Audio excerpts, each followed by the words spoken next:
Hey everybody, it's Kenny K here. I wanted to do one review that I promised yesterday, and that was basically doing the review of the remake of Salem's Lot 2024, directed by Gary Doberman. You got Lewis Pullman, never heard of him, playing Ben Mears, Mackenzie Lee, never heard of her, playing Susan, and a really weird name, Pilou, as Bike, playing Straker.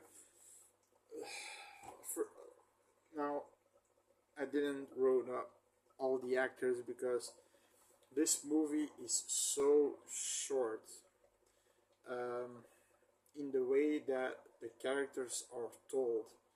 The movie basically starts with Straker telling these two guys to get the crate from Portland to Salem's Lot.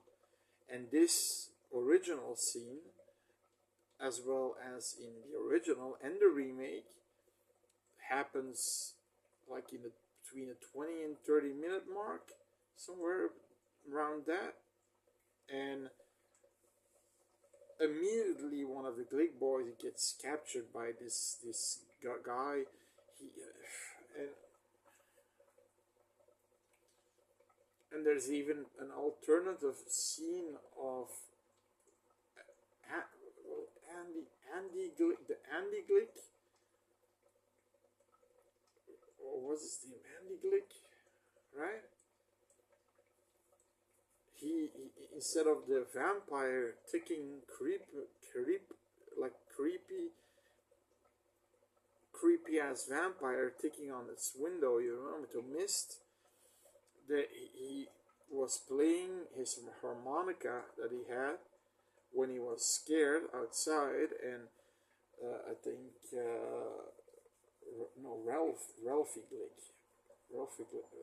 Danny Glick, and Ralphie Glick. I think it was Ralphie Glick who goes outside into here where Danny is. Danny. Eventually, we see him get pulled in a tree or something, and that's basically the end of the Glick boys. So the thing is that, like I said, the character development is so rushed. The Ben Mears there's not even an explanation. In all the movies there was an explanation why he was there. The first movie said because he went into the house and he saw a ghost of Hubie Marston opening his eyes towards him and he ran away. Second remake, he said that he saw Hubie Marston hanging from his bed, and a cackling sound or something loomed over him, and he went in a fetus position.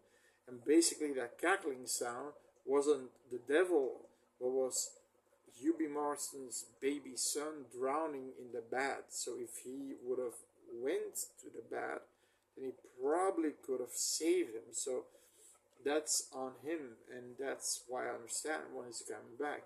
So even there, they made up a story. Here, he doesn't. He just doesn't.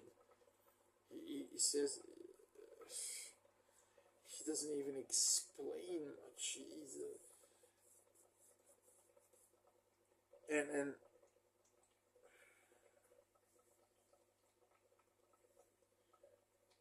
Matt Burke, was a pivotal character in the original one. He doesn't really explain a lot too.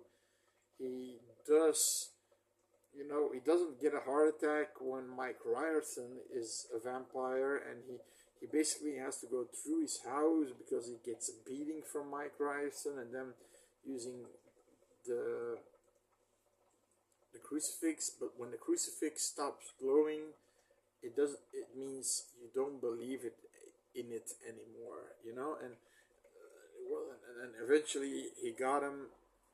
He could, I revoke your invitation, and he flies away. But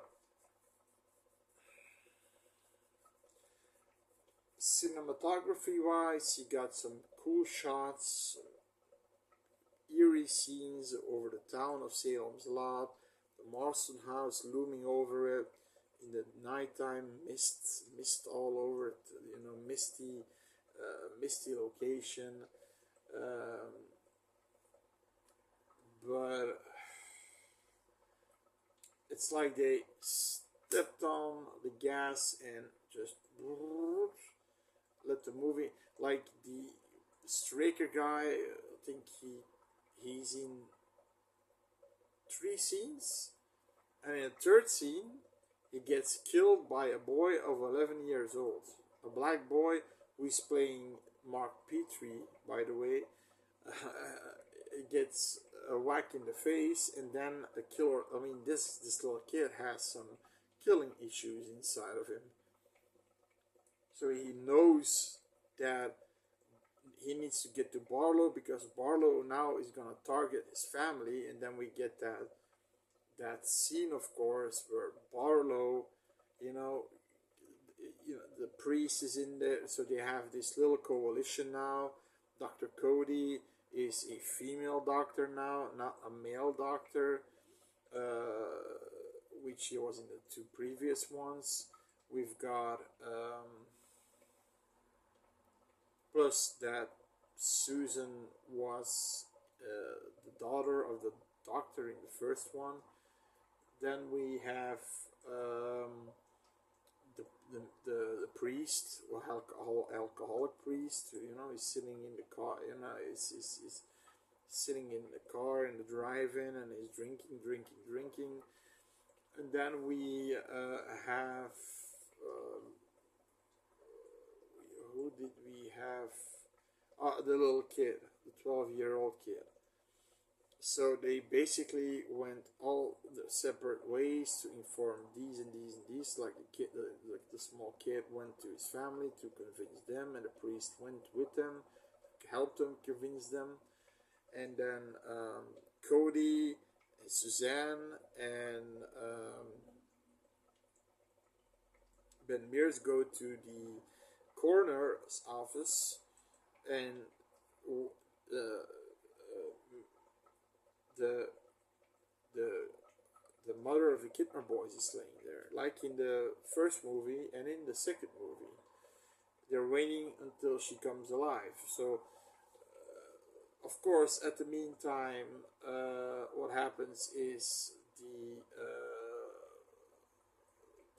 family of the little kid is being decimated.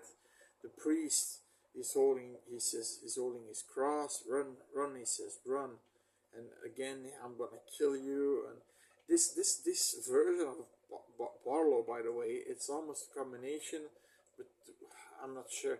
Like, he has a leather jacket with a hoodie and a red shirt. He looks like someone who goes to a pop rock concert, and he has this bald head and black stripes. When he bits somebody, he's biting someone, black veins appear, and he can talk, and he says, ha ha ha, your fate is useless against me. And then he takes the cross away, and then he bites him, and boom, boom, boom, and that's the end of it. Also, they all said we'll meet up at the church again. Then in the that scene in the coroner's office, you get the same shit. Zombie Marjorie Glick. She attacks Dr. Cody. She bites her, and she says, bring me my rabies shot immediately. And she put it in her neck, and apparently that will help if you're fast enough. But then when they're and that was sort of a cool scene when it's dark and you see all the vampires standing on the rooftops of the houses, looking down on them. And so they're driving, but Marjorie gets bitten by a vampire. Mears stakes him and then gets Marjorie inside the church. Dr. Cody's there. Bring me your bag. Put that medicine in her now, and she's already, being,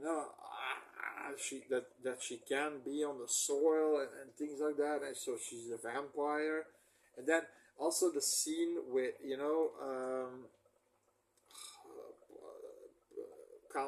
councilman, Constable Parkins Gillespie or something, what his name was, the cop, the chief. He also gets the hell out of town, and they threw his body through the window of the church. And then Dr. Cody says he didn't get far. So it's so things like that. But I mean, there are a few, like, that's a difference. There are a few different things, like vampires not sleeping in their houses, their basements or something, but in the dirt, but sleeping in their trunks of their car. And all the cars are in a drive-in, because that's the only thing you can do there, and all the cars are there. So they go into the drive-in theater and try to stake all the vampires. And the first car they open, it's of course Suzanne, and he can't. And you know,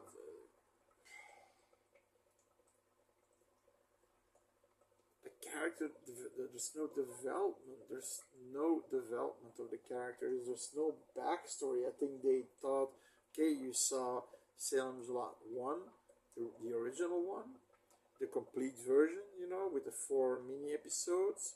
You saw the remake, with and with the narration of Ben Mears, and then Ben Mears talking about a lot of shit, and then you've got this one. So you don't need to, hear more. And then I thought, that's just lazy. That's being lazy. And okay, they made small differences, like there's this cool shot where the vampires are all standing at nighttime on the rooftops, waiting for them to get out and then strike at them, and that was cool. But you've got one sticking on the window scene of a vampire, but it's like, instead of that, the vampire is staying calm and said, let me in. It's like, let me the fuck in. And then this and then, okay, then I don't want to spoil too much, because it's a relatively new movie, of course. So positives are, you've got some beautiful cinematography, cool shots of the dark town with the mist layer over it, and the Marston house looming over it. You've got cool scenes with the vampires all standing on the rooftops and looking down at potential victims. You got some gore in this one. What usually in the first one and the second and the remake didn't have a lot of gore. A little bit in the remake, but in the original you didn't have one scene where the doctor gets impaled by those moose horns, but that's it. So that's positive. Was the acting good? The acting wasn't so much the problem. The actors did what they had to do and what they were given to do, and that's about it. And then going to the negatives, it's too short. The actors aren't fleshed out. It looked like they had in mind that you saw the first one, you saw the second one, then you don't need to know more about this one. Then Straker, the best Straker is, I mean, this could have been that guy, what was his name, Pilu, Azbrak or something, like it's like a Norwegian name or something. He he he could have been a good striker, but you only see him for 3 scenes. And I never liked Donald Sutherland as Straker because like he was so stupid and overacting. He's a good actor. I love him, like in the Invasion of Human Body Snatchers and so forth and so forth. But then he does that thing when uh, you still like the devil, like that or something. Tick tock, go away, Mr. Pipist, and you know. And then when he's hunting Suzanne with the gun. 5, 4. That was. I didn't like that. He was overacting. The good one was Mason. You know the Mr. Mason from the first movie, the first Striker. He looked before Barlow entered. He looked like he was keeping a lot of stuff secret, but it it it weighed in on him. He got stressed out by it. He got tired from it and from the lying and the deceit, and he almost feared what's gonna happen. And in this, like I said, he had more of a compelling striker. And then if you have to say which one of the Barlows is the best one, then it's the original one by far, although he looks like a fucked up vampire like the old Nosferatu. And then the second one with Rutger Hauer, because the third one is they want to make it a combination of the two, but that he can talk and this and that, but he with that stupid leather jacket and a hoodie and a red T-shirt that probably says ACDC. I really didn't like that. I really didn't like that. So, like I said, Straker is bad. Barlow isn't good. Uh, like no fleshing out of the characters. That's probably what I said, right? Uh, I'm thinking. Okay, they used different actors, which was the problem. Uh, that's I didn't mind they made Petrie in a black boy and Dr. Cody in a black woman. That I didn't mind because she was a tough woman, but again, not fleshed out. Petrie not fleshed out. Then you even get introduced in a few new characters that don't get fleshed out at all. They make them a big deal in the beginning, and they are not fleshed out at all. Ned Tibbets isn't fleshed out at all, so they just put out all these characters like Deputy Noli, the sheriff's deputy. He doesn't come in. He's not even in the scene, or maybe once, but you don't hear him talking.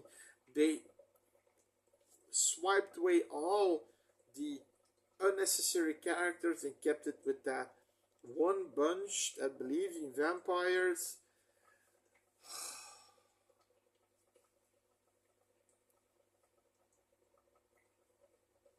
The movie Salem's Lot isn't about killing vampires like Blade or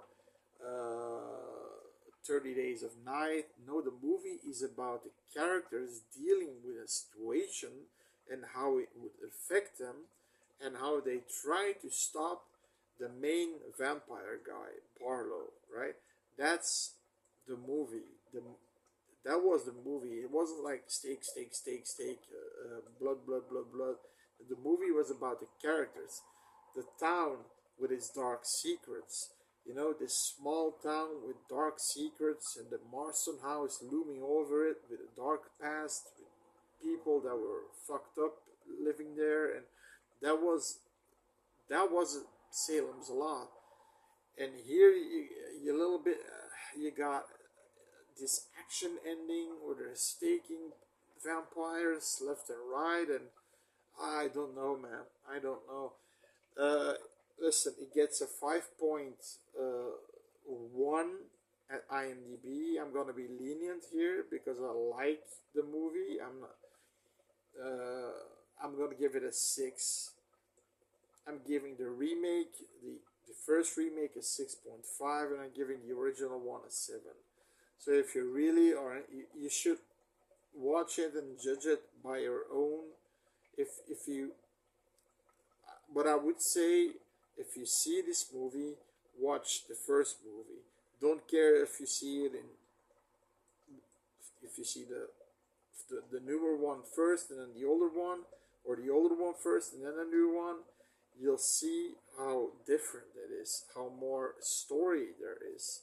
So that's about it. So I hope you enjoyed. Subscribe, and let's make this mini community of horror geeks, right? Bye bye.